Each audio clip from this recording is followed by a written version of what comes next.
Alchemy online class में आपका स्वागत है। बच्चों, आज हम अपनी कहानी ओटूपुर की कहानी उस कहानी को आगे बढ़ाएंगे।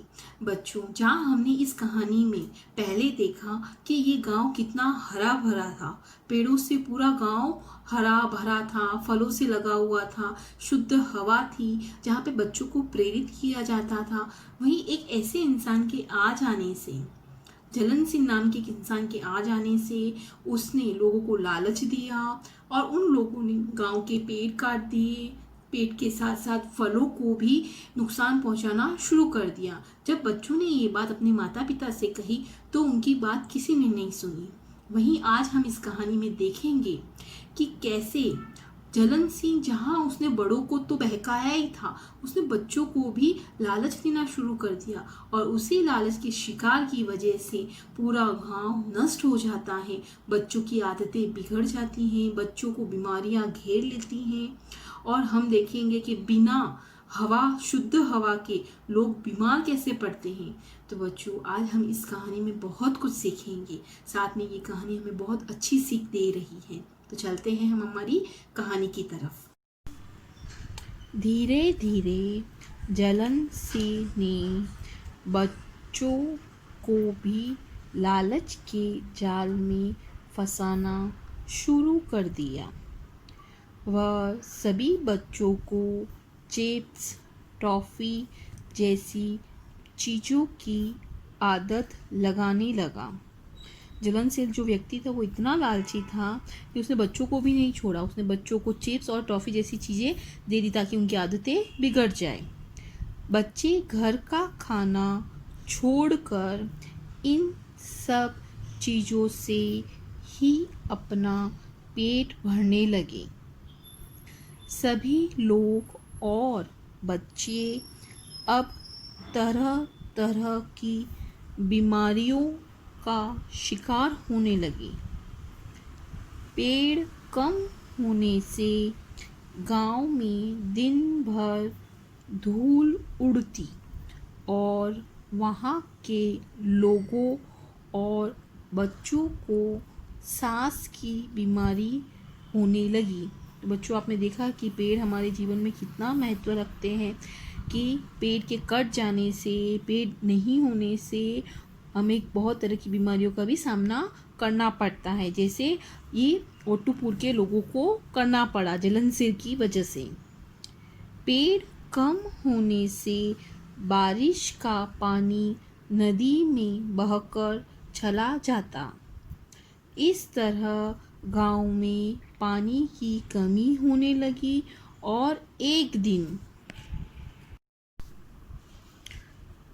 गांव की हरियाली खत्म हो गई। अब जब जलन सिंह को लगा कि वहाँ अब व्यापार करने में फ़ायदा नहीं है। फ़ायदा बेटा बच्चों हमने आगे ही भी पढ़ा था, फ़ायदा यानी लाभ। आपने देखा कि जैसे ही पेड़ ख़त्म हो गए तो जलन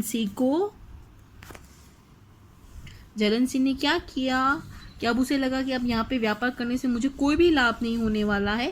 तो देखो उसने क्या किया, तो वह भी अपना सामान समेट कर चलता बना।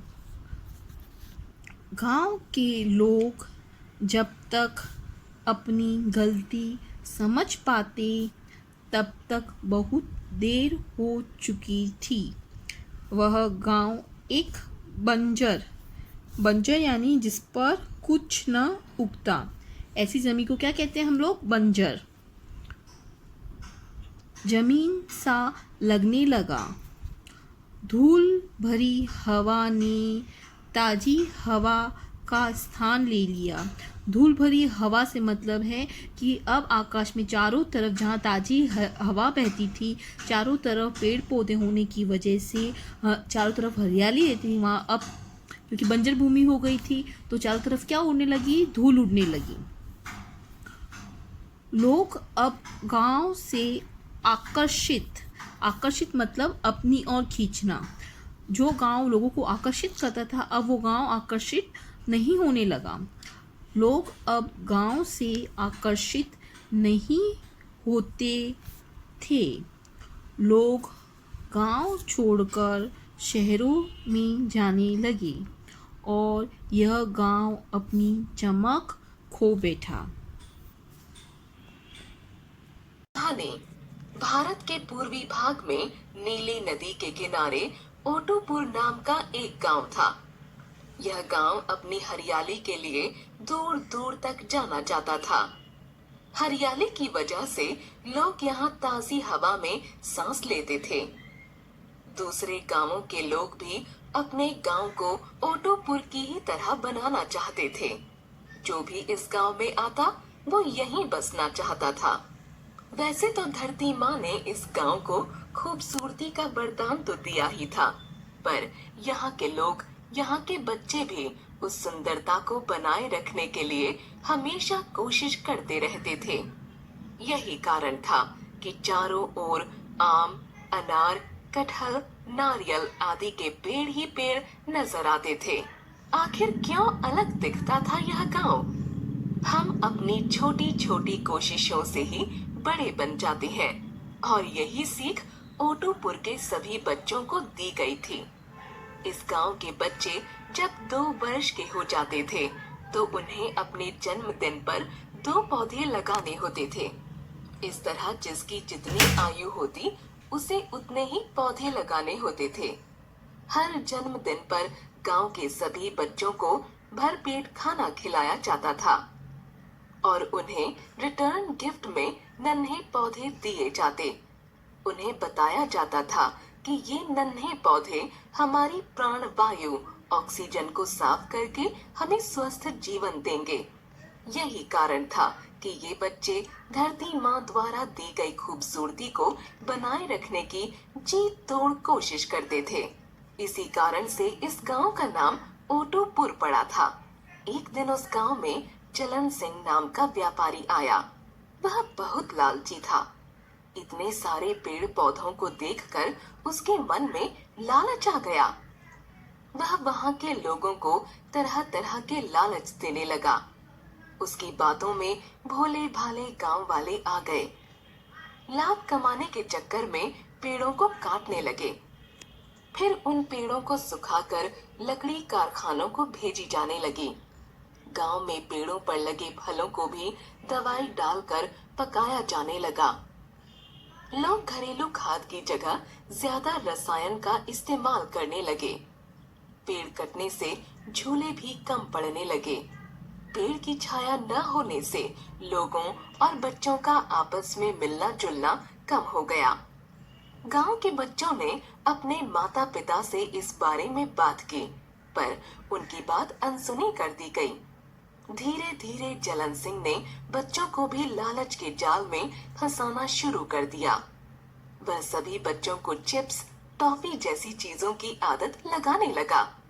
बच्चे घर का खाना छोड़कर इन सब चीजों से ही अपना पेट भरने लगे। सभी लोग और बच्चे अब तरह तरह की बीमारियों का शिकार होने लगे।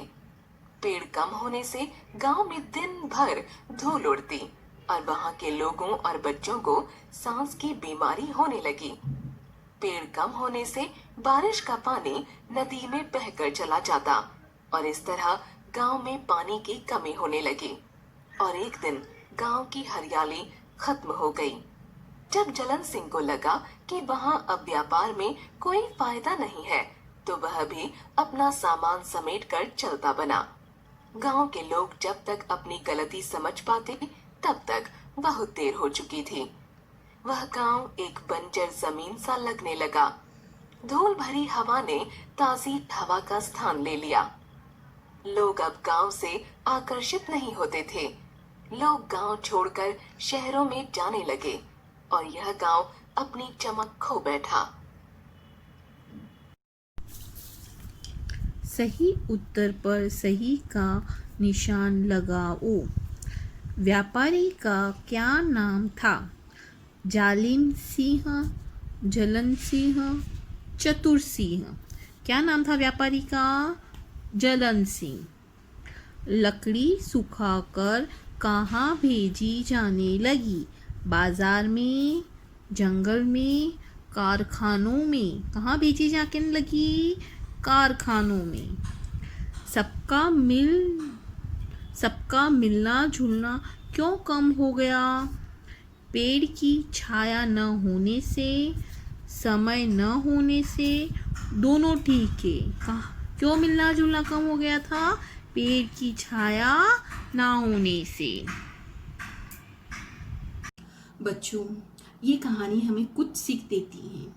बच्चों, इस कहानी से हमें ये प्रेरणा मिलती है कि हमसे जितने हो सके उतने हमें पेड़ लगाने चाहिए, क्योंकि पेड़ हमारे जीवन की रक्षा करते हैं। पेड़ हमें ऑक्सीजन देते हैं, पेड़ हमें फल देते हैं, पेड़ हमें छाया देते हैं, खुशहाली देते हैं, बीमारियों से दूर रखते हैं, पेड़ हमें वर्षा देते हैं।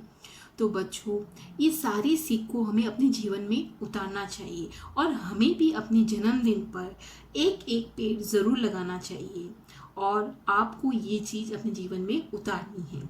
बच्चों, हम अपनी अगली कक्षा में कुछ और नए प्रश्न हल करेंगे। तब तक के लिए धन्यवाद।